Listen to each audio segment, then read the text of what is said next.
तो नमस्ते और थैंक यू कि आप सबने आज मुझे फिर ज्वाइन किया। हम स्वस्ति वाचन के मंत्रों पे बात कर रहे हैं और हमने नंबर 4 तक काम पढ़ लिया था। इसके पहले भी दो पढ़े थे तो हमने 6 मंत्र कर लिए हैं स्वस्ति वाचन के। मैं आज आपको पांचवा मंत्र, स्वस्ति वाचन का पांचवा मंत्र पढ़ के सुनाता हूँ। ये वैसे ऋग्वेद के 5:51-13 का मंत्र है। ये हमने इसके पहले 5:51, 11 और 12 दोनों पढ़ लिए हैं। ये 5 का 51-13 है। इस मंत्र को पढ़ता हूं फिर उसके अर्थ पे आ जाता हूं। मंत्र को सुन लेते हैं। विश्वे देवो नो अद्या स्वस्तये वैश्वानरो वसुरग्नि स्वस्तये देवा अवन अवन अवंत वृत भव स्वस्तये स्वस्ति नो रुद्र पात्वम हसा। मतलब देखते हैं क्या कहता है ये।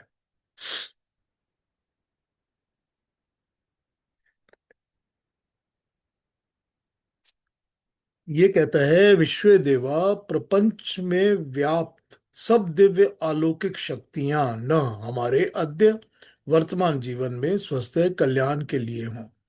वैश्वानर, सबका नेता, सबका हितकारी, सबको बसाने वाला वसु, प्रकाश स्वरूप अग्नि, परमेश्वर प्राणी मात्र के कल्याण के लिए इस सृष्टि की उत्पत्ति स्थिति प्रलय करता है। ऋभव देवः, ज्ञान पूर्ति गति, ज्ञान पूर्वक गति देने वाला अग्नि, वायु, सूर्य आदि देव अवंतु कल्याण के लिए हमारी रक्षा करें। रुद्र, अपने न्याय नियम अनुसार दंड देकर दुष्टों को रुलाने वाला परमात्मा, हमें पाप वासनाओं एवं दुष्वृत्तियों से बचाए। हमें ऐसी प्रेरणा दे कि हम पाप कर्मों से सदा बचे रहें, ताकि हमारा स्वस्ति, अभ्युदय और श्रेय सिद्ध हो।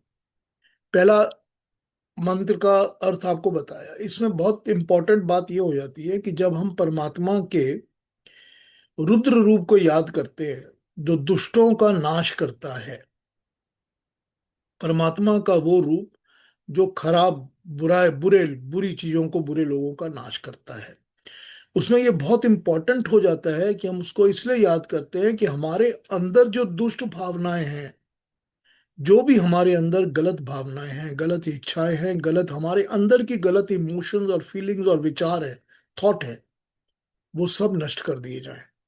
अगर वो नष्ट नहीं होंगे तो फिर जितनी स्वस्ति की हम प्रार्थना कर रहे हैं वो हमको मिलेगी कहां से?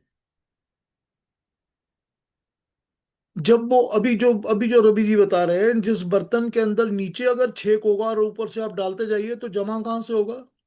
सब तो निकल जाएगा नीचे। तो जब तक हम उस परमात्मा से प्रार्थना नहीं करते कि हे परमात्मा, जो मेरे अंदर की पाप वासनाएं और दुष्ट वृत्तियां हैं, और पता नहीं कहां कहां से, कितने जन्मों से क्या क्या अंदर आके बैठ जाती हैं, उन सब को तू जला के भस्म करके नष्ट कर दे। तभी तू हमारा कल्याण करेगा। और कल्याण के लिए हम किस किस से मांगते हैं इसमें?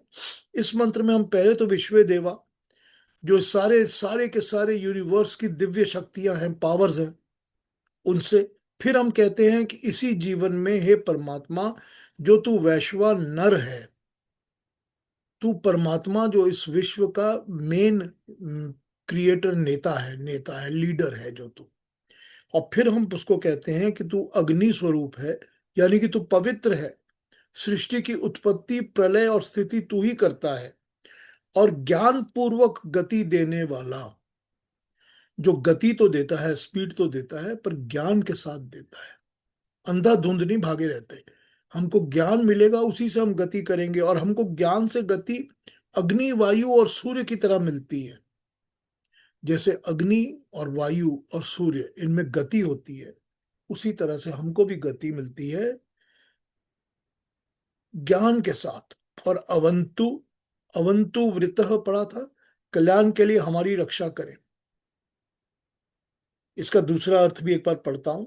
सब आप्त ज्ञानी विद्वान हमारे स्वस्ति के लिए सदैव उद्यत रहे।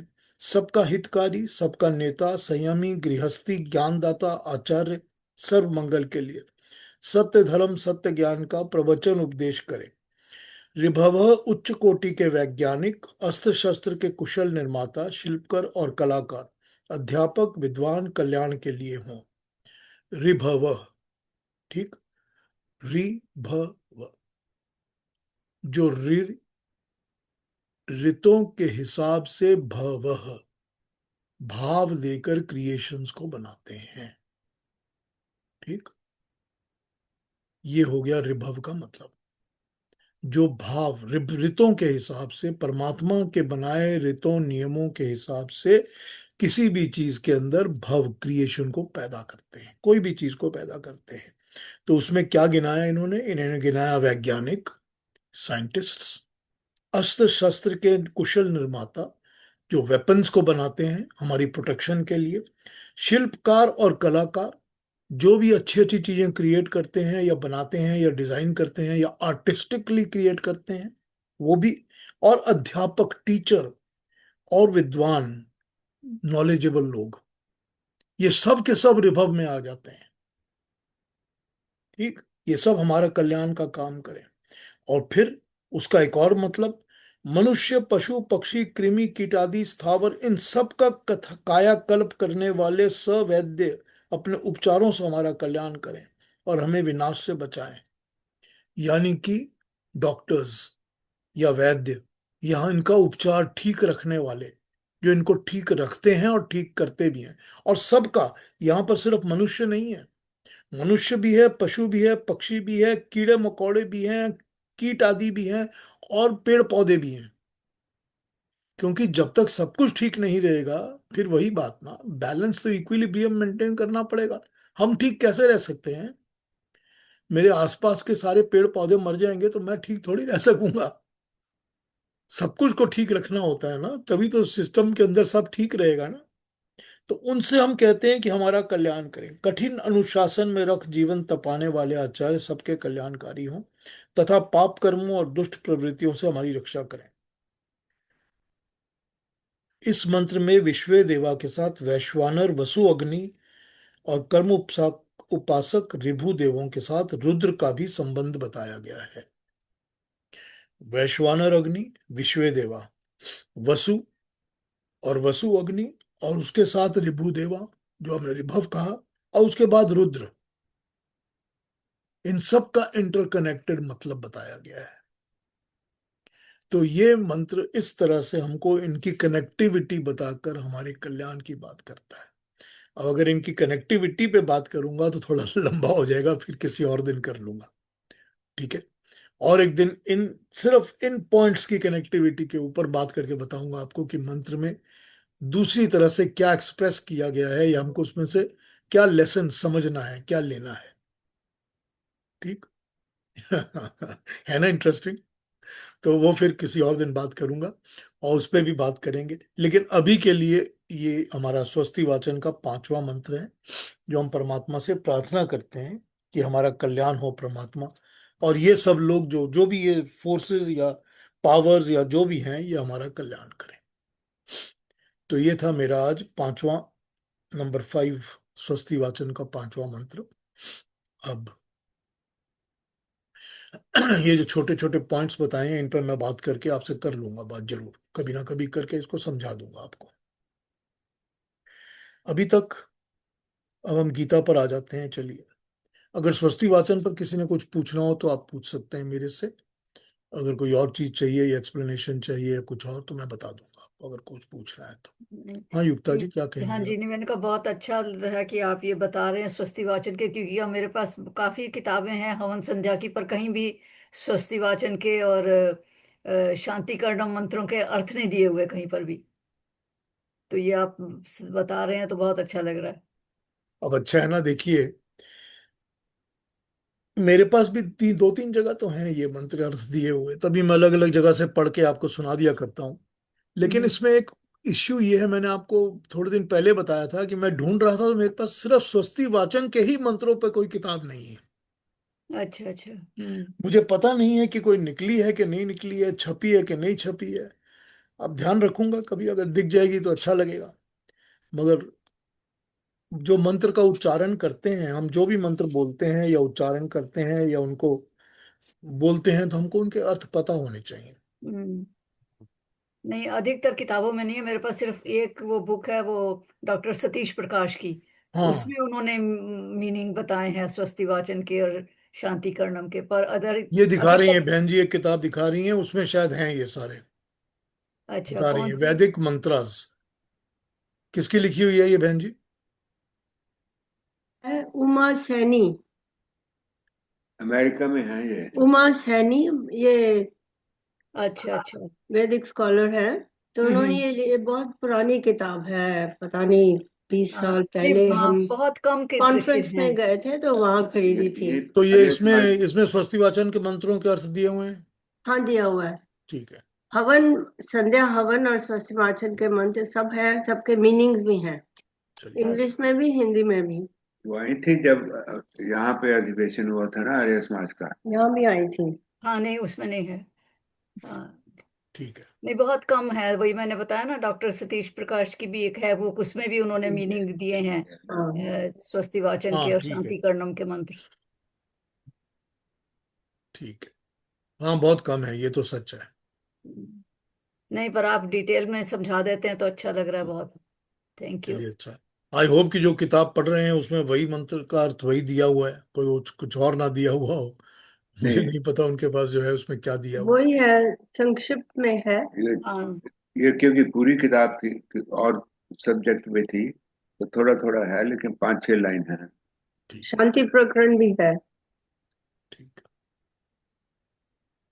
ठीक है। हाँ जी, कोई और कुछ कहेंगे स्वस्ति वाचन पर, जो अभी बात की मैंने पांचवें मंत्र के ऊपर? कुछ पूछ रहे हैं? पर मैं अब आपको वो सारे पॉइंट्स एक बार कनेक्ट करके उस पर कुछ टॉक बता जरूर दूंगा आपको। चलिए फिर आज ये गीता पे आ जाते हैं। और हमने पिछली बार गीता के नंबर कितने तक कर लिया है? 66 तक कर लिया हम लोगों ने, है ना? तो 66 तक करते करते हमको ये समझ आ जाना चाहिए कि गीता का सारा का सारा, जितना भी, पूरी गीता का जो भी ज्ञान है वो 66 श्लोक तक आते आते पूरा कंप्लीट हो गया है। और इसके बारे में कोई ज्ञान की बात अब बची नहीं है, क्योंकि भगवान कृष्ण ने हर चीज का निचोड़ करके, क्या कहा जाए उसको, एक प्रेसी बनाकर, एक उसका मैसेज को एक लेजर बीम की तरह बना के हमको टक से ठोक दिया है कि लो ये है एग्जैक्ट। या तो तुम इस तरह चलो वरना तुम दूसरी तरफ भटक जाओगे। अब ये पूरी की पूरी गीता जो है हमारे को 18th चैप्टर में आके उसकी समरी मिल जाती है। और 66 के श्लोक तक आते आते भगवान कृष्ण की बात पूरी तरह समाप्त हो जाती है। गीता का और कोई भी फाइनल मैसेज अब नहीं बचता जो हमको समझना होगा। अब वो क्या करते हैं कि अब जैसे कि ऑलमोस्ट हर एक उपनिषद में ये कहा गया है, हर उपनिषद की ये शैली है, स्टाइल है, ये लिखने का एक उनका सलीका तरीका होता है। जितने भी उपनिषदों लिखे हुए हैं उनमें सब में ये लिखा हुआ है। तो उन सब उपनिषदों में जिस तरह कहा गया है वैसे ही गीता के लास्ट पार्ट में भगवान कृष्ण ठीक उसी स्टाइल में इस बात को कहते हैं जैसे कि उपनिषदों में कहा जाता है। अब यहां पर एक पात्रता की बात आ जाती है कि डिजर्विंग, वो ये कहेंगे, अब आपसे अभी हम 67 68 के श्लोक सभी पढ़ लेंगे, तो उनमें बात ही आ जाती है कि जो डिजर्विंग होता है उसी को देना चाहिए। लेकिन इसमें एक दूसरी बात और हो जाती है कि डिजर्विंग को तो ढूंढना पड़ता है। तो आप अब टीचर हैं और आपके एक स्टूडेंट बैठे हुए हैं क्लास में, और आपके हॉल के अंदर 50 स्टूडेंट अटेंड कर रहे हैं आपकी सेशन को।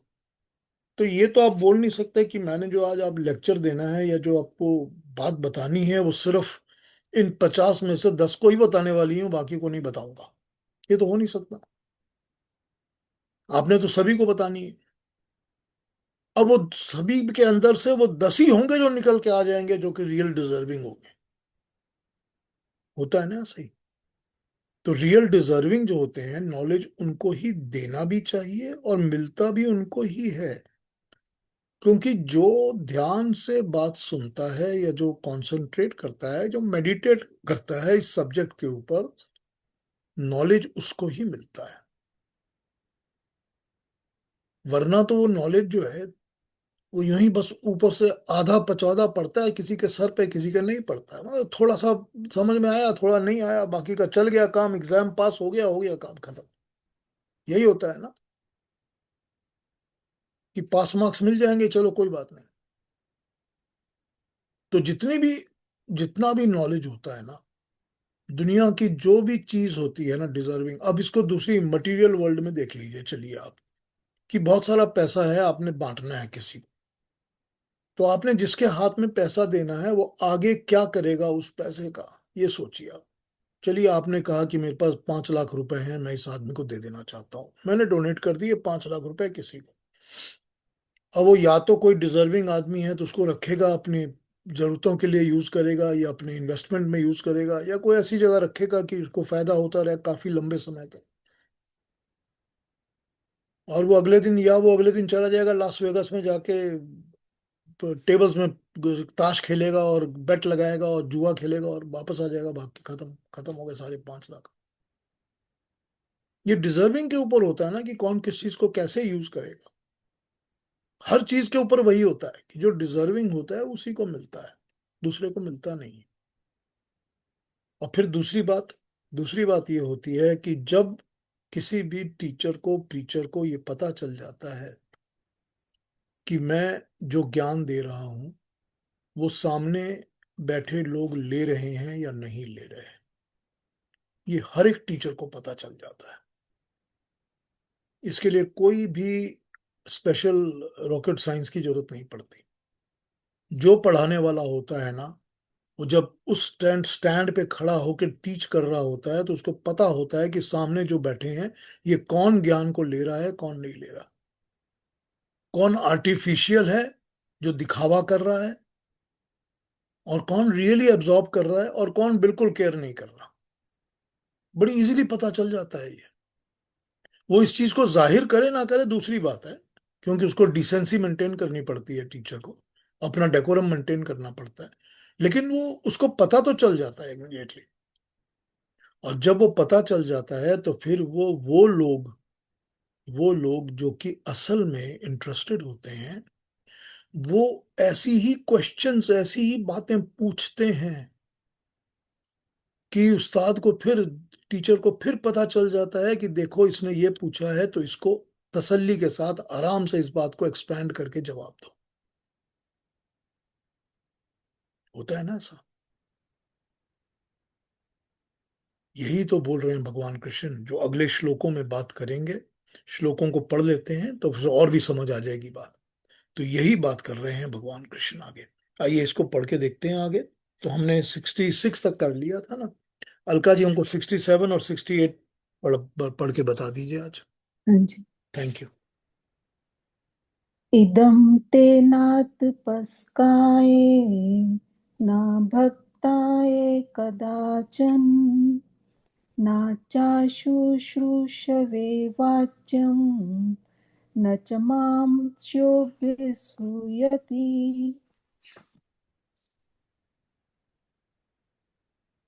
68 भी। य इमं परमं गुह्यं मद्भक्तेषु विदास्यति भक्तिमयि परां कृत्वा मां मे वैशत्य संशयः। Thank you Alka ji, thank you so much. देखिए क्या वर्ड्स यूज किए हैं श्लोक के अंदर।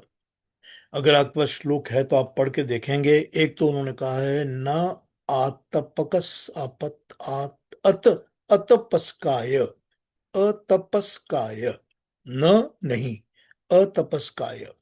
अतपस्काय जो तपस्वी नहीं होता, जो तपस नहीं करता, जो तपस्या नहीं करता, जो मेहनत नहीं करता, जो काम करने के लिए अपने आप को खपाता नहीं है, लगाता नहीं है, उसमें लगता नहीं है, उसमें लगन नहीं होती। ठीक, जो तपस नहीं करता। और अगला शब्द क्या यूज किया, न अभक्ताय, जो भक्त नहीं है, जिसको मेरे अंदर या मेरी बात सुनने के लिए जिसमें श्रद्धा नहीं है, जिसको अपने टीचर की तरफ श्रद्धा नहीं है। ठीक, वो अभक्ताय, ये हो गया। अशुश्रूषवे, अशुश्रूषवे, जिसमें सेवा करने की, शुश्रूषा करने की इच्छा ना हो। जो अपने जिससे वो सीख रहा है उसकी सेवा करने की, या उस ज्ञान की सेवा करने की, कि मैंने ज्ञान तो पा लिया है, उस ज्ञान की सेवा भी तो करनी है ना, उस ज्ञान का सेवन भी तो करना है ना। तो जो जिसके अंदर उसकी सेवा करने की इच्छा नहीं होती, और लास्ट वर्ड यूज किया है अभ्यसूयति, जो निंदा करता है, बुराई करता है, अनाप शनाप बातें बोलता है। ठीक। आइए इसको पढ़िए, श्लोक क्या कह रहा है। ये कह रहा है, इस गुह्य उपदेश को, जो गहरा तुझको मैंने उपदेश दिया है, किसी ऐसे व्यक्ति को मत देना जो तपस्वी नहीं है, भक्त नहीं है, जिसमें सेवा भाव नहीं है, और जो मेरी निंदा करता है या जो ज्ञान की निंदा करता है। अब हमको, आज की जो सोसाइटी है जिसमें हम जी रहे हैं, आज की जो सोसाइटी जिसमें हम जी रहे हैं, हमको हर किस्म के निंदा करने वाले लोग बहुत मिल जाएंगे। कॉन्स्टेंटली निंदा करते रहते हैं। कोई मीडिया पे आके निंदा करता है, कोई कहीं खड़े होके गालियां दे रहा है, कहीं कुछ बोल रहा है, कहीं कुछ बकवास कर रहा है। निंदा करने वाले भर भरसक लोग मिल जाएंगे। अब उनकी यही प्रॉब्लम होती है, ना तो उनको प्रॉपर ज्ञान होता है, ना उनको समझ होती है। जिस चीज की समझ नहीं होती उसी चीज की निंदा करते रहते हैं, उसी चीज की बुराइयां करते रहते हैं। तो भगवान कृष्ण ने इसमें क्या कहा कि ये जो उपदेश मैं तुम्हें बताया है, या जो ज्ञान दिया है, पूरी की पूरी गीता में जो ज्ञान दिया है, ये किसी ऐसे मनुष्य को मत देना जो नंबर वन, जिसमें तपस्वी, जो तपस्वी नहीं है, जो भक्त नहीं है, जिसके अंदर सेवा भाव नहीं है, और जो निंदा करता है। ठीक है, पहले श्लोक में। अगले श्लोक में वो क्या कह रहे हैं। वो कह रहे हैं, जो इस परम ज्ञान को, गहरे रहस्य को मेरे भक्तों को सिखाता है और मेरे प्रति परम भक्ति करता है, वो अवश्य ही मुझ तक पहुंच जाता है, इसमें कोई संदेह नहीं है। अगले श्लोक में वो ये बता रहे हैं कि चलिए, अब आपने सोच लिया कि मैं आगे इस ज्ञान को लोगों में बांटूंगा, तो जो मेरे इस ज्ञान को आगे बांटता है वो भी मुझ तक पहुंच जाता है, क्योंकि वो अल्टीमेटली तो मेरे ज्ञान को ही बार बार बार बार रिविजिट कर रहा है ना।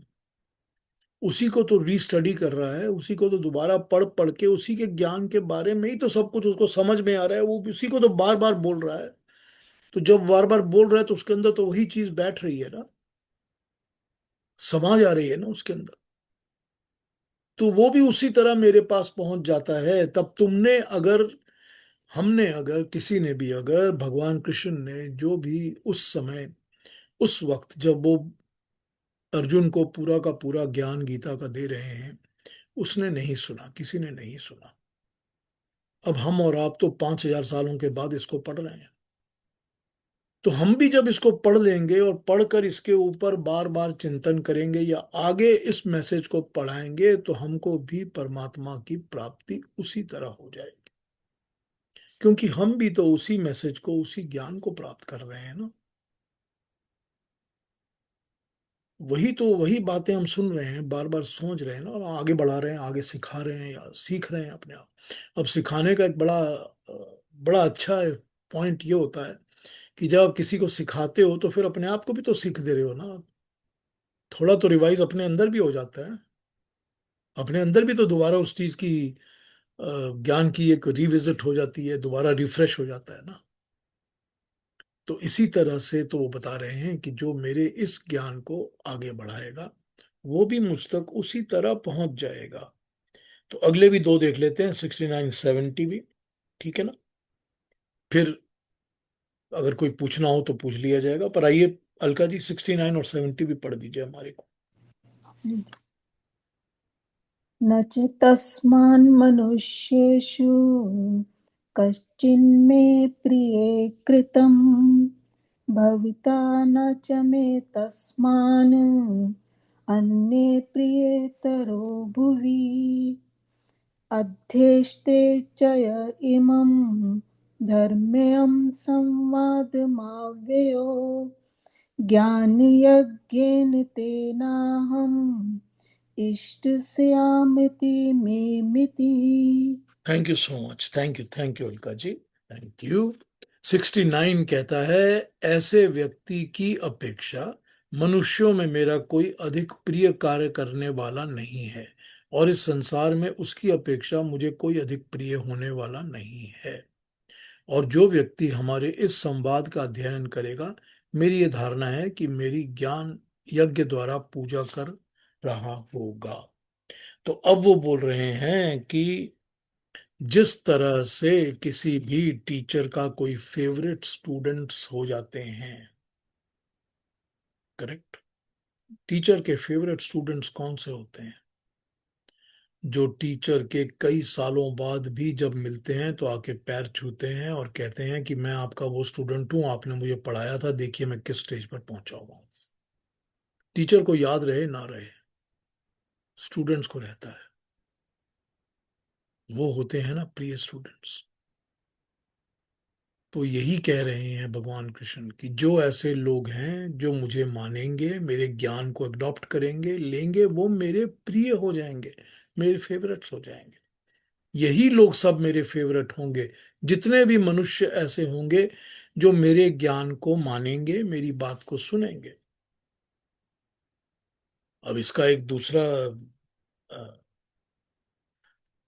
इसका एक दूसरा रूप देख लीजिए कि वो भगवान कृष्ण तो पहुंच गए थे दुर्योधन के दरबार में बसीटी करने के लिए, समझाने के लिए कि देखो मैं तुम्हारे लिए एक पीस ऑफर लेकर आया हूं कि तुम पांडवों को 5 गांव दे दो बस, और उनको कुछ नहीं चाहिए तो युद्ध नहीं होगा, लड़ाई नहीं होगी। अब ये क्या था? ये एक बहुत टिप कहा जा सकता है, एकदम छोटा सा बारीक सा नॉलेज का पार्ट था कि इतनी सी बात मान लो, ये नॉलेज है तुम्हारे लिए। इस नॉलेज के पीछे क्या छुपा था?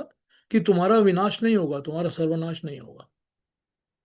यहां लड़ाई नहीं होगी, युद्ध नहीं होगा, पीस होगा, तुम्हारा सर्वनाश नहीं होगा।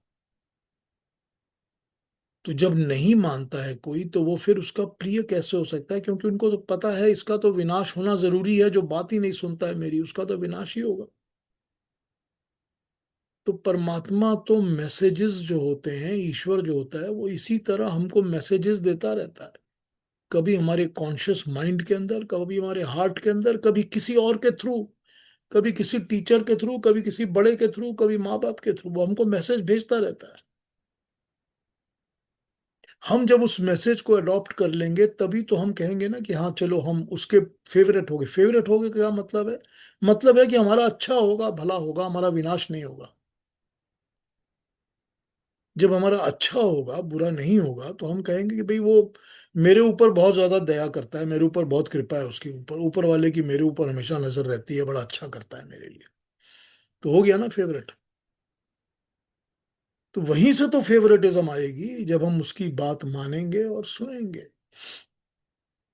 जो अपने बाप की बात मान के चलेगा तो बाप का प्यारा बच्चा होगा। जो हमेशा अखड़ा रहेगा, उल्टा रहेगा, वो बाप का प्यारा, प्यार तो करेगा ही बाप, लेकिन उतना प्रिय बच्चा नहीं बनेगा जितना दूसरा होगा। ये बड़ी कॉमन सी बात है ना, ये बहुत सी कॉमन बात है ना ये। तो यही तो भगवान कृष्ण यहाँ कह रहे हैं कि जो मेरी बातों को सुन के चलेगा वही मेरा प्रिय होगा, यानी कि मेरे मुझे अच्छा लगेगा, मैं उसके भले अच्छे के लिए करूंगा। वो करता भी है ना परमात्मा, किसके अच्छे भले के लिए काम करता है? सभी के करता है। आप कहेंगे परमात्मा तो सबके अच्छे के लिए, सबके लिए दया करता है वो, लेकिन फिर उस दया में से स्पेशल दया कौन निकाल के लाता है? फिर वो स्पेशल दया वही लेकर आता है। अभी इंदिरा बहन बता रही थी थोड़ी देर पहले, अभी बोल रही थी वो थोड़ी देर पहले कि जब वो हॉस्पिटल में से स्कैन करके निकली, तो जो उनके साथ दूसरे कुछ लोग थे, कुछ को तो ऑटो में जाना पड़ रहा था, वो रिक्शा बुला रहे थे घर जाने के लिए। बहुत थकी हुई थी, मगर ये इनको कितना अच्छा लगे कि दरवाजे पर गाड़ी आ गई एकदम एयर कंडीशन, और गाड़ी में बैठ के घर आई है। मिलना तो सबको है, मिलना तो सबको है ना, मगर वो प्रियता है जो आपको कुछ स्पेशल दिलाएगी। तभी आप कहेंगे कि अरे आप तो बड़े खुशकिस्मत हैं। तो खुशकिस्मत कहाँ से होते हैं? वो किस्मत और खुश कहाँ मिलता है? वही परमात्मा से मिलता है। तो अगर परमात्मा की बात सुन के चलते हैं तो परमात्मा की दया और कृपा हमारे ऊपर बनी रहती है। यही वहां पर भगवान कृष्ण ने अपने 69 में बताया है। और फिर वो बताते हैं कि जो व्यक्ति हमारे इस डायलॉग को, इस सारी की सारी गीता में जो बात हुई है, इसको पढ़ेगा, स्टडी करेगा, धारण कर लेगा, वो भी हमेशा ही ज्ञान यज्ञ द्वारा पूजा कर रहा होगा। वो भी मेरी भक्ति और मेरी पूजा कर रहा होगा ज्ञान के द्वारा। क्योंकि इसमें तो सारा ज्ञान ही दिया गया है ना, नॉलेज ही दिया गया है ना। तो नॉलेज के द्वारा ही जो कर्म करेगा, जिसके अंदर ये ज्ञान आ जाएगा, जिसके अंदर ये बात आ जाएगी कि ये ज्ञान है सारा, यही मुझे चाहिए, तो उसकी तो पूजा वही हो रही होगी कि उसको ज्ञान मिल गया।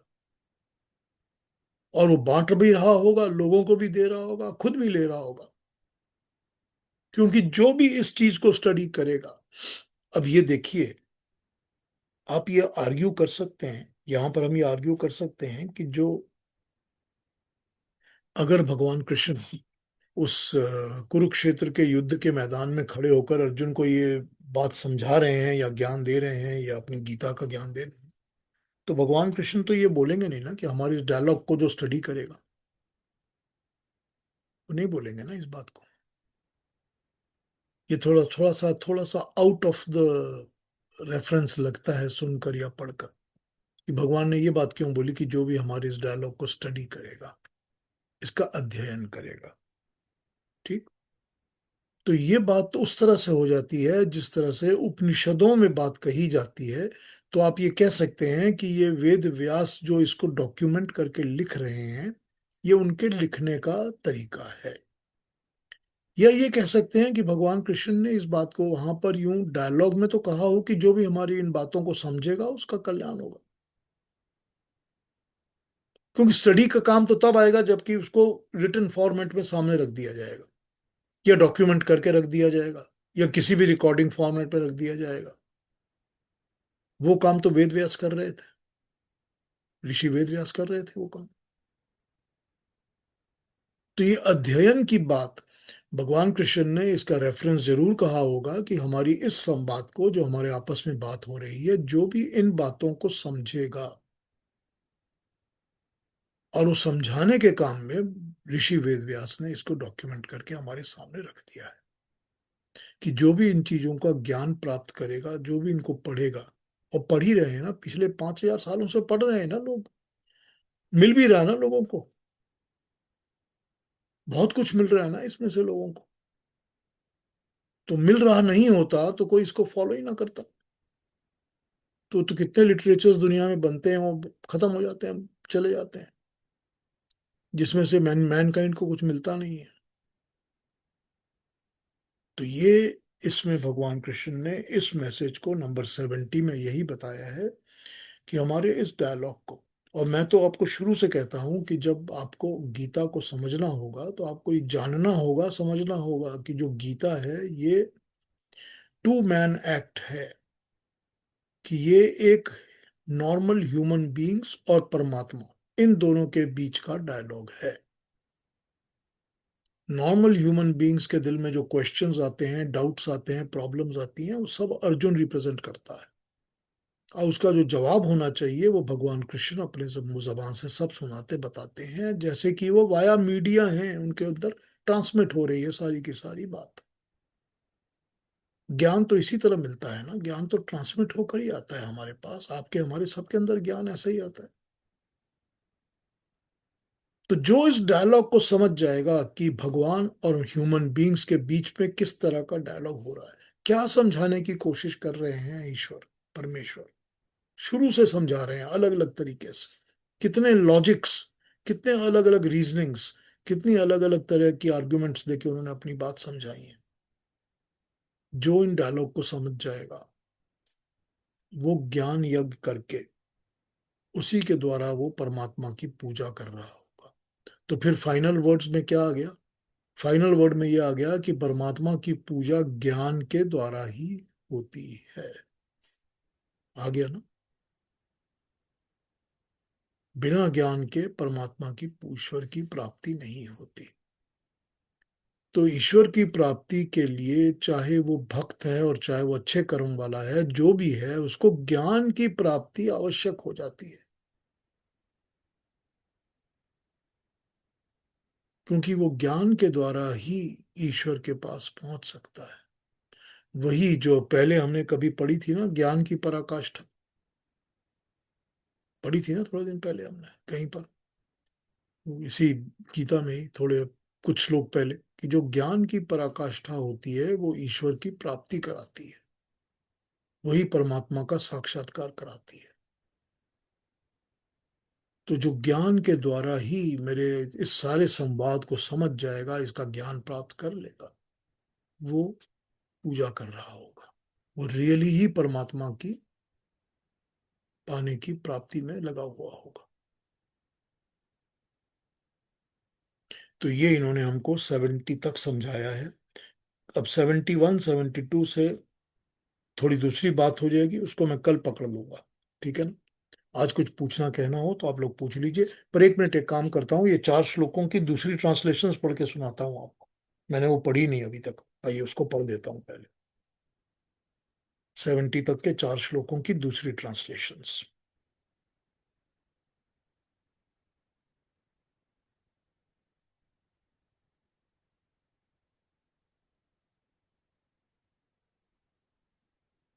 This secret gospel of the Gita should never be impaired to a man who lacks in austerity, nor to him who is wanting in devotion, or even to him who is not willing to hear, and in no case to him who finds fault with me.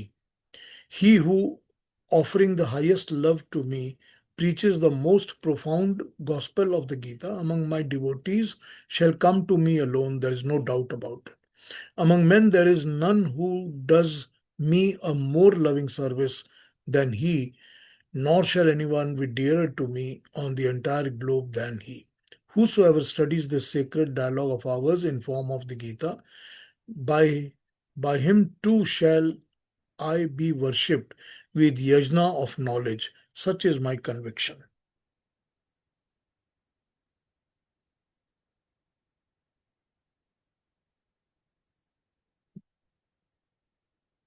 70। इस प्रकार तेरे हित के लिए कहे गए इस गीता के उपदेश को किसी काल में भूल कर भी न तो तप रहित मनुष्य के प्रति कहना, न भक्ति रहित के प्रति कहना, न बिना सुनने वाले की इच्छा के प्रति कहना, और ना ही मेरी निंदा और दोष करने वाले को इस प्रकार झूठी आलोचना करता है, उसको भी ये बात मत कहना। महापुरुष ही तो थे जिनके समक्ष स्तुतिकर्ताओं के साथ साथ कतिपय निंदक भी रहे होंगे। इनसे तो नहीं कहना चाहिए, किंतु स्वाभाविक प्रश्न ये होता है कि फिर ये किससे कहा जाए। जो मनुष्य मेरी परम भक्ति को प्राप्त कर इस परम रहस्यमय युक्त गीता के उपदेश को मेरे भक्तों में कहेगा, वो निस्संदेह मुझे ही प्राप्त होगा। अर्थात वो भक्त मुझे ही प्राप्त होगा जो सुन लेगा, क्योंकि उपदेश को भली भांति सुनकर हृदयंगम कर लेगा, अपने हृदय में बसा लेगा, तो उस पर चलना भी शुरू करेगा। न तो उससे बढ़कर कोई मेरा अतिशय प्रिय कार्य करने वाला मनुष्य में कोई, और न उससे बढ़कर मेरा अत्यंत प्यारा पृथ्वी में दूसरा कोई होगा। जो मेरे भक्त में मेरा उपदेश करेगा, उनको उधर उस पथ पर चलाएगा, क्योंकि कल्याण का यही रास्ता है। जो पुरुष इस धर्मस्य या धर्ममय हम दोनों के संवाद को अध्येष्यते भली प्रकार मनन करके अध्ययन करके मेरे द्वारा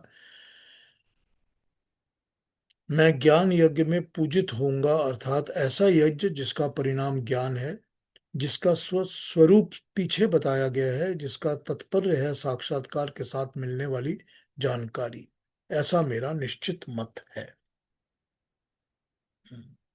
और एक दो देखते हैं, चलिए।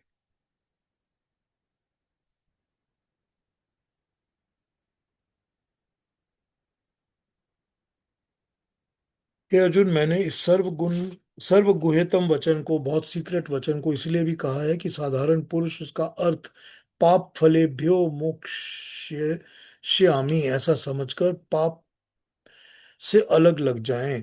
मैं तो ये कह रहा हूं कि पाप से छुड़ाऊंगा, वे समझेंगे कि पाप के फल से छुड़ाऊंगा। मैं पाप के फल से नहीं छुड़ा रहा, मैं पाप से छुड़ा रहा हूं। क्योंकि पाप करेंगे तो पाप का फल तो मिलेगा ही, अगर पाप ही नहीं करेंगे तो पाप का फल नहीं मिलेगा। इसीलिए तू ये वाक्य तपोहीन के सामने मत कहना, भक्तहीन के सामने मत कहना, शुश्रूषाहीन के सामने भी मत कहना, और जो मुझे देखकर मेरे से ईर्ष्या करते हैं उनसे भी मत कहना। जो इस परम गुप्त रहस्य को मेरे भक्तों के बीच कहेगा वो मेरे सरीखे अनेक प्रभु भक्त बनाकर, जिस प्रकार मैं तेरा उद्धार की कर रहा हूं, सैकड़ों का उद्धार भी वो करेगा। इस प्रकार वो मेरा परम भक्ति को धारण करके मेरी ही पदवी को पा जाएगा। मनुष्यों में इस संदेश सुनाने वाले से बढ़कर मेरा कोई प्रियकर नहीं होगा, और इसीलिए इस भूतल पर इससे बढ़कर मेरा कोई प्यारा नहीं है। हे अर्जुन, मेरा ये मत है कि जो हमारे इस धर्म मार्ग प्रवर्तक संवाद को पढ़ेगा उसने मेरी ज्ञान यज्ञ की पूजा कर ली है, ऐसा मान लो। फिर बड़े प्यार से इस चीज को समझा दिया गया है कि पापों से मुक्ति हो सकती है, पाप के कर्म फल से मुक्ति नहीं हो सकती। ठीक। आइए इसमें भी देखते हैं क्या कहा है अगले में। ये जो मैंने प्रवचन किया है ये किसी तप रहित, बिना तप वाले को, विश्वास और भक्ति के बिना वाले को, और जो सुनने की इच्छा नहीं रखता हो उनको नहीं कहना, और जो परमात्मा की निंदा करते हैं उनको भी ये नहीं बताना। जो इस परम गूढ़ वचन को मेरे भक्तों में मुझ पर विश्वास रखने वालों में कहेगा वो मेरे को ही प्राप्त होगा, मेरे जैसा योगी बन जाएगा। जो मेरे इस प्रवचन को दूसरों को सुनाता है उससे बढ़कर मेरा और बड़ा प्रिय कोई नहीं है, और ना उससे बढ़कर कोई और प्रिय होगा। जो हम दोनों के संवाद में को विश्वास से पढ़ेगा अथवा सुनेगा वही मेरे ही मत के तरह, मेरे विचारों की तरह ही हो जाएगा, और वही उसका ज्ञान यज्ञ होगा। तो ये सारी ट्रांसलेशंस जो अलग अलग पढ़ ली हैं, प्राइमरीली सब एक ही बात कह रहे हैं। Everybody has the same thought, same विचार सबके। तो ये हमने देख लिया है जो भगवान कृष्ण ने हमको उपनिषदों की तरह से एंडिंग करके उन्होंने हमको जो बात कही।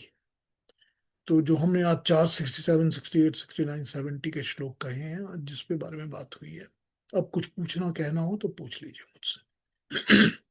कोई और क्लैरिफिकेशन चाहिए हो, कुछ और समझना हो तो भी पूछ लीजिए मुझसे, अगर नहीं समझ आया हो तो भी, कोई डाउट हो तो भी।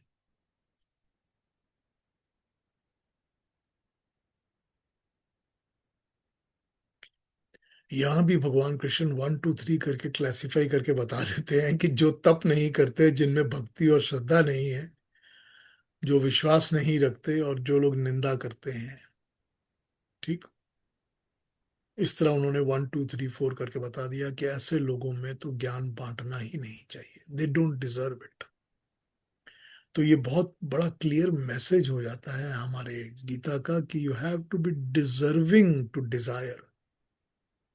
अगर आप डिजर्व नहीं करते तो बेकार में डिजायर मत करिए कि आपको मिलने वाला कुछ नहीं है, because you don't deserve it. उससे ज्यादा तो न्यायकर्ता कोई है ही नहीं। किसी दूसरे आदमी को तो बुद्धू बेवकूफ बना सकते हो आप, परमात्मा को तो नहीं बना सकते ना, वो तो सब कुछ जानता है, वो तो देगा ही वही जो आपको मिलना चाहिए। तो फिर वही हो गई ना बात, जब तक डिजर्व नहीं करते आप, पात्रता नहीं है, मिलना चाहिए ऐसा नहीं है, तब तक नहीं मिलेगा। तो अपने आप को डिजर्विंग कैंडिडेट बनाइए कि मैंने इतनी गीता पढ़ ली है, इतना ज्ञान पा लिया है, मैंने सब कुछ कर लिया है, लेकिन मैं फिर भी, मेरा दिमाग मन सब कुछ पापों की तरफ लगा हुआ है। तो पापों से तो मुक्ति ज्ञान से मिलेगी ना, पाप के कर्मों के कर्म फल से मुक्ति नहीं मिलेगी, उससे मुक्ति नहीं मिलेगी। जो कर्म करूंगा उसका फल मिलेगा, उससे मुक्ति कभी नहीं मिलेगी। मुक्ति तब मिलेगी जब कर्म ही नहीं होगा वैसा, और कर्म ठीक होगा तब। जब कर्म निष्काम होगा, कर्म में कामता नहीं, निष्कामता रहे होगी, कामना नहीं रहेगी। जब कर्म फल के साथ चिपका जुड़ा नहीं रहूंगा, जब स्वार्थ नहीं रहेगा, मैं और मेरा नहीं रहेगा, जब परमात्मा की राह पे चलूंगा, अपने अहंकार की राह पे नहीं चलूंगा।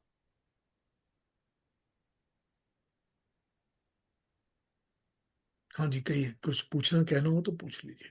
जो मतलब ये एक सबसे बड़ा उपदेश उन्होंने यही दिया, जब तक गीता सुन लेने मात्र से हमारे कर्म नहीं सुधर जाएंगे, जब तक हम उसको अपने आप अंदर अपनाएंगे नहीं, तब तक हमारा कल्याण नहीं होगा।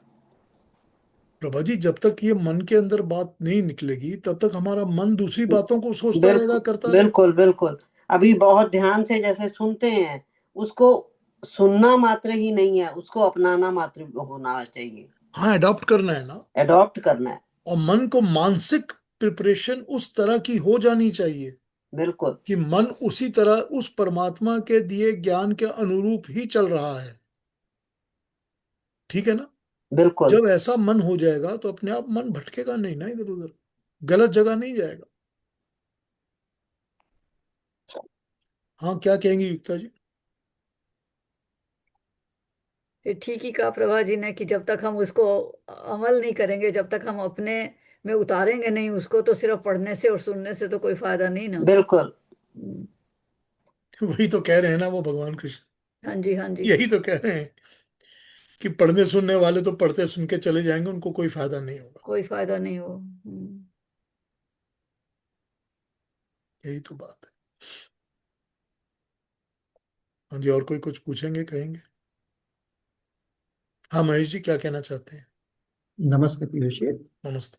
तो इसमें पूरे गीता में तो तीन चीज पे फोकस किया था जनरली, कि अ, ज्ञान, कर्म और भक्ति। जी। और ये आखिर में जब ज्ञान ये चेन तेन अहम इष्टः, तो इसके ऊपर इतना फोकस कि जो ज्ञान यज्ञ करते हैं वो मेरा इष्ट है।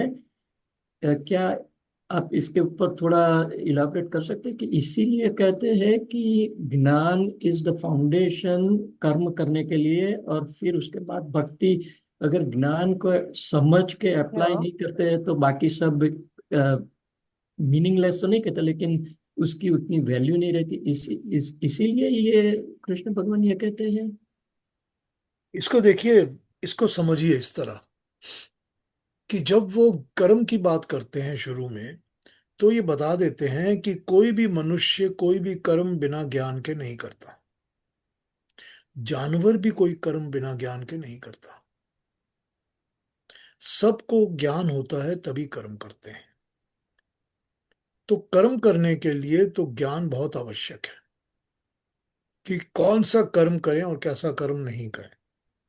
तो उन्होंने कर्म को डिवाइड कर दिया कि चलो, तुमको अगर ज्ञान कॉम्प्लिकेटेड लगता है इसके बियॉन्ड, तो तुम कर्म पे कंसंट्रेट करो और कर्म को इस तरह कर लो। तो उन्होंने कर्म का 1 2 3 4 करके बता दिया कैसे करो कैसे नहीं करो। अकर्म क्या है, कुकर्म क्या है, स्वधर्म का कर्म क्या है, सब बता दिया उन्होंने।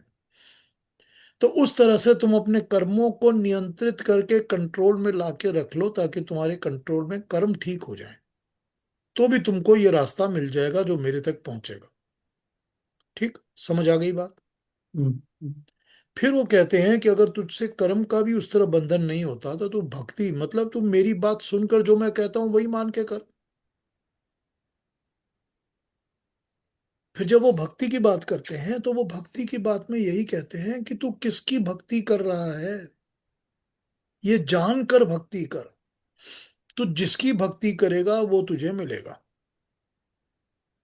ठीक। लेकिन तू अगर इन सब चीजों की भक्ति कर रहा है तो समझ ले कि ये परमात्मा नहीं है। तू अगर परमात्मा की भक्ति करेगा तब परमात्मा तक पहुंचेगा, वरना अब वो क्या कर रहे हैं, भक्ति के अंदर भी तो ज्ञान इन्फ्यूज कर रहे हैं ना, कि तू ज्ञान प्राप्त करके ही तो भक्ति करेगा। उस भक्ति का भी तो ज्ञान प्राप्त कर कि करना किससे है, हम्म, किस चीज की भक्ति में लगा हुआ है तू। तू भक्ति में क्या मांग रहा है, क्या बोल रहा है, क्या अपने आप क्या अर्पण कर रहा है, दे क्या रहा है तू। तेरे मन के अंदर की भावना और नियत क्या है। इन सब बातों को कहकर वो अल्टीमेटली क्या कहते हैं, वो अल्टीमेटली कहते हैं कि ये सब कुछ करने के लिए तो तुझे ज्ञान ही, मैं तुझे ज्ञान ही तो दे रहा हूं। और फिर वो अल्टीमेट उस पर आ जाते हैं कि तुझको तो ज्ञान का सहारा लेना ही पड़ेगा। जब ये पता चल जाएगा कि आज तक तो मैं फलाना इस देवता की भक्ति कर रहा था, तो उस देवता की प्राप्ति मुझे हो गई है, मैं बहुत खुशी हूं, सुख हूं, पर ये परमात्मा नहीं है। तो ये जो पर ये परमात्मा नहीं है, ये भी तो एक ज्ञान है ना। इसी से तो ज्ञान पैदा होगा ना अपने अंदर। तो फिर परमात्मा कहाँ है और कौन है,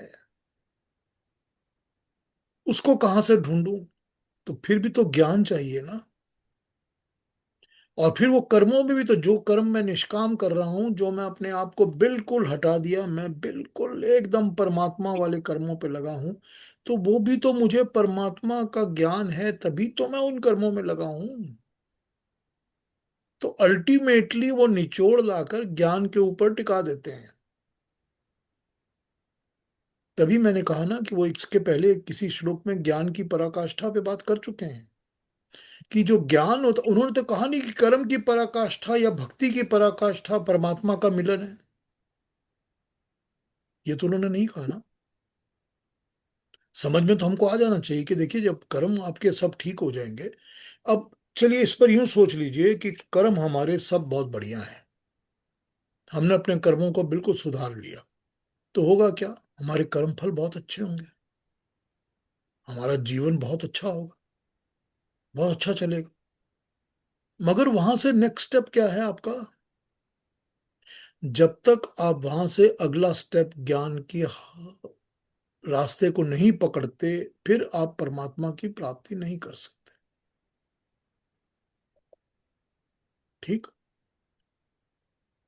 तो ये सारी बातें समझाकर उन्होंने क्या किया, उन्होंने हमको टेम किया है, उन्होंने हमको ट्रेन किया है कि तू रास्ते पर तो लग जा, कि तू कर्म करके ही रास्ते पे लग जा, तू भक्त बन के रास्ते पे लग जा, तू रास्ते पर तो लग जा ना। उसके बाद मैं इसको तेरे को फाइन ट्यूनिंग करके आगे बढ़ाऊंगा। But you become a deserving candidate ना। Once you become a deserving candidate, then I will give you what you want. Then I will show you the रास्ता। वो तो रास्ता कॉन्स्टेंटली एक एक चैप्टर के बाद अगले, अगले चैप्टर के बाद अगले में दिखाते जाते हैं कॉन्स्टेंटली। उन्होंने तो वही काम करना है कि मैं तो तुझे अपना रास्ता दिखाऊंगा ही दिखाऊंगा। अब मुझे ये विश्वास है कि जब तूने पहले 6 चैप्टर पढ़े, अगले 6 चैप्टर पढ़े, तो तेरा कर्म भी सुधर गया, तेरी भक्ति भी सुधर गई। जब भक्ति सुधर गई तो तू मेरी बातें मानने लग गया, तू मेरा भक्त हो गया। अब तेरी को श्रद्धा हो गई। अब मैं जो बोलूंगा तू मानेगा, उसको तू सुनेगा, उसको तू मेरे ऊपर पूरी भक्ति के साथ काम करेगा। और कर्म तेरे पहले ही सुधर गए, गलत कर्म तू करेगा ही नहीं।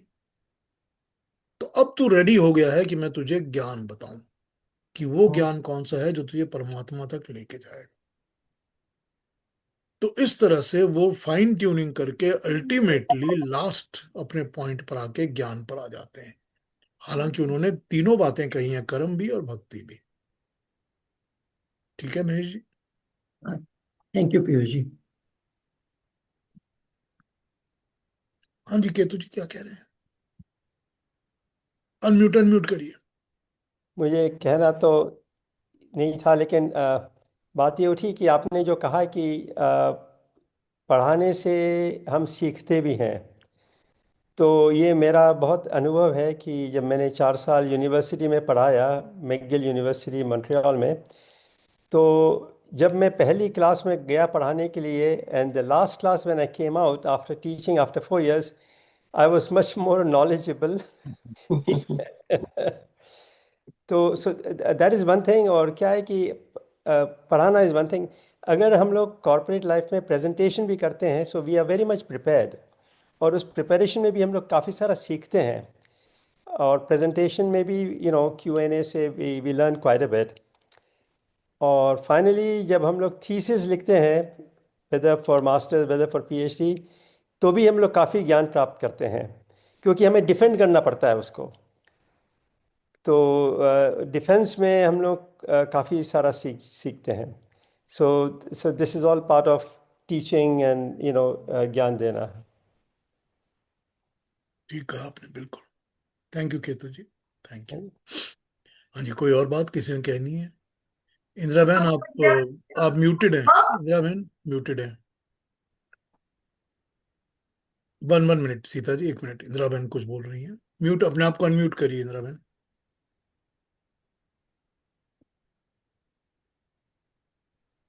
हाँ अब जी, सुनाई दिया? सुन रहे। पीयूष जी, मैंने सुना है कहीं, मैंने किसी से लाइव हाथ बात से, कि एक किसी का फ्रेंड उसको ये कोई ऐसे गीता के उपदेश में लेके गया। रिलक्टेंटली वो महा जबरदस्ती गया, पर वो गया तो ऐसा चिपक गया वहां पर। वो बोलता है, हाय हाय, मेरी मेरे तो सारा जीवन ही मैंने निरर्थक गया, ये मैंने गीते से सुना नहीं। तो ये सुना तो मुझे ये कुछ समझ में आया। तो एक बार भी सुनने से, यदि ध्यान दे के सुने, तो जिंदगी बदल जाती है। उसको कहते हैं ज्ञान चक्षु खुल गए। अच्छा। अकल की हाँ। आंख खुल गई। हाँ। है ना, वही होता है ना। सडनली यू रियलाइज दैट हाँ। What have I been doing. उसके लिए भी तो उतनी सी बात तो ध्यान से सुननी थी ना, तभी तो समझ में आई। ठीक है ना। हाँ। अगर वो भी नहीं सुनी होती तो फिर तो वो भी ऊपर से चली गई होती, समझ ही ना आई होती। हाँ, वो सुनी उसे ध्यान से। यही होता है ना, जिसको राह पे चलना होता है ना, उसका राह सामने खड़ी होती है। परमात्मा तो दयालु है, देता है। हम ही नहीं पकड़ रहे होते। हम ही भाग रहे होते हाँ। हैं इधर उधर। हम्म। हाँ सीता जी, आप क्या कहेंगी, बोलिए। No, I fully agree with Ketuji when he said you learn more in teaching. So teaching is always a two-way process. So you think from the other person's perspective before going to the class and saying something. Like your answers should be ready before you prepare for questions, right? The kind of questions that you might expect. So we are better prepared. We learn better before entering a classroom because you can't undermine the knowledge of the person who's going to listen to you. Number one. Two, from my experience, I mean, quickly I'll share. When I was in Oman teaching, I was teaching at the university. So I started teaching. It was simple, basic English, and then I went on to linguistics and phonetics. In the process, I don't know how much they learned from me, but they ended up teaching me Arabic. So I'm more confident about Arabic grammar now than English grammar. So yes. So it depends again on who's ready to receive when you give. Yeah. That I just wanted to share this. Thank you. Thank you Sita ji, बिल्कुल ठीक कहा आपने। देखिए, देखिए, when you are also interacting, which is answering the questions or whatever you may say, when you're also interacting, you never know what is coming from the opposite side. And that sort of teaches you also that, you know what, even this can be there, this facet or this way of looking at it can be there. So you are always learning when you are teaching, always. और वो एक ज्ञान जो होता है, जब उसको revisit करते हो ना अपने अंदर, तो वो ज्ञान हमेशा ही रिफर्बिश होके सामने निकल कर आ जाता है। ये ज्ञान का लॉ है, रूल है। इसीलिए तो कहते हैं ना कि ज्ञान को दबा के नहीं रखना चाहिए, बांटना चाहिए। तभी वो बढ़ता है, तभी वो आगे चलता है। हाँ जी, ठीक है ना थीजा ji, thank you, thank you. G. Yes. Thank you. हाँ जी, और कोई बात कहेंगे? पीयूष जी, सॉरी, एक और प्रश्न पूछ सकता हूँ मैं? हाँ हाँ महेश जी, पूछिए ना। इसमें स्टार्टिंग में 67 श्लोक में जो तप की बात करते हैं, तो आप थोड़ा तप के बारे में ज्यादा बता सकते हैं कि तप का रियल मीनिंग क्या है?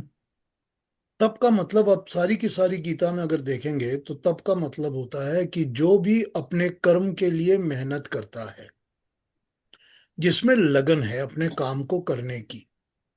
अब अगर आपने जो भी काम चुना है, अगर आप एक ऑटो मैकेनिक हैं, तो ऑटो मैकेनिक के काम में भी आप ईमानदारी के साथ उसमें लगकर पूरी तरह से मेहनत करके 10 घंटे 12 घंटे अपना काम पूरी तरह करते हो, वो तप है।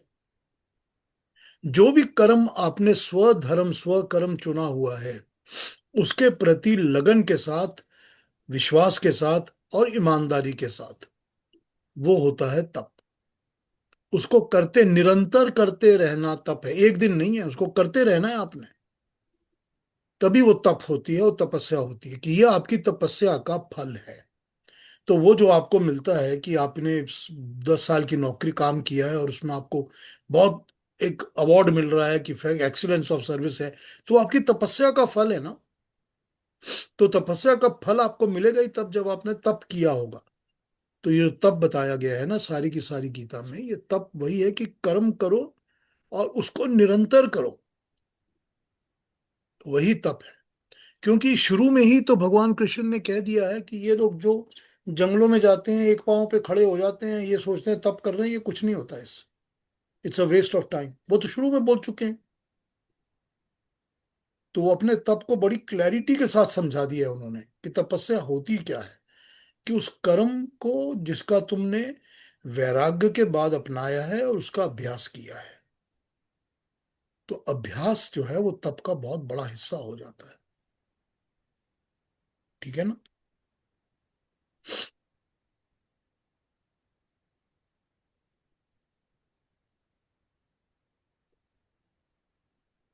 Thank you Piyush ji. Somehow आपने जो अभी क्लैरिफाई किया, थैंक यू फॉर दैट, कि मन में ऐसा एक कोनोटेशन रहता था कि तप यानी काफी शरीर को कष्ट पड़ता होगा वगैरह, बट जो आपने एग्जांपल दिया एक पैर पे खड़े रहने का जंगल में, दैट क्लैरिफाइज इट कि वो एक्चुअल तप नहीं है, शरीर को कष्ट पड़ता होगा लेकिन इट्स नॉट कंसिडर्ड तप। जो भी मेहनत करेंगे तो शरीर को कष्ट तो होगा ही होगा। जो हम्म। किसान सारा दिन लगा रहता है खेतों के अंदर, उसके शरीर को कष्ट नहीं होता। Right.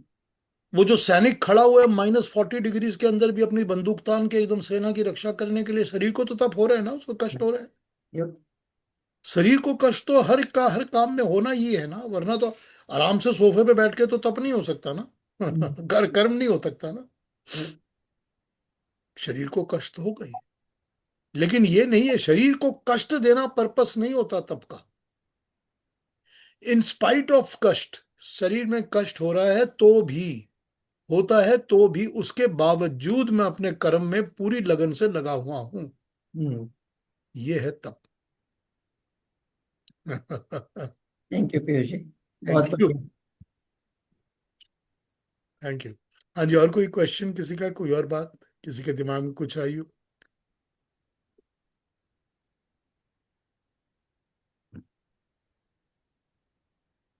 तो कल मिलें, संडे। तो सबको मेरा बहुत बहुत आशीर्वाद और बहुत बहुत नमस्कार एंड थैंक यू। और कल मिलते हैं, अपना अपना ख्याल रखिए, सुखी रहिए, अच्छे रहिए। ओके, नमस्ते। सबको Thank you. नमस्ते Namaste. पीयूष जी। Namaste.